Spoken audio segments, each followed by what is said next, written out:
নমস্কার বন্ধুরা, আজকে একটা অন্যরকম ভিডিও নিয়ে চলে এসেছি। না, আমি কোনো বড় মাপের রাঁধুনি নই, কিন্তু টুকটাক রান্না করেই থাকি। বিকেলে ডিউটি করে আসার পরে মাকে যখন জিজ্ঞাসা করলাম কি খাবো, মা বলল সকালের 2টো রুটি আছে। তাই ভাবলাম রুটি দুটোকে কী করে ইউটিলাইজ করা যায়। 2টো ডিম নিলাম, তার মধ্যে পেঁয়াজ কুচি, লঙ্কা কুচি দিয়ে দিলাম, আর একটা গাজর গ্রেট করে নিয়েছিলাম।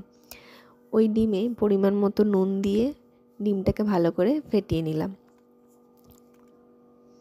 কড়াতে তেল গরম হয়ে গেলে ওই ফ্যাটানো ডিম দিয়ে তার উপর হাতে করা রুটিটা দিয়ে ভালো করে চেপে দিলাম, যাতে ডিমটা রুটির সব জায়গায় লেগে যায়।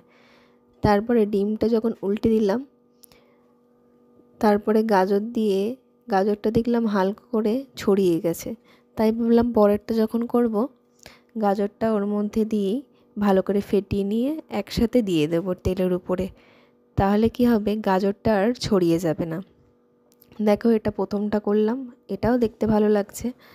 পরেরটা এইভাবে করলাম, ওটাও সেমভাবে হাত দিয়ে ভালো করে চেপে নিলাম।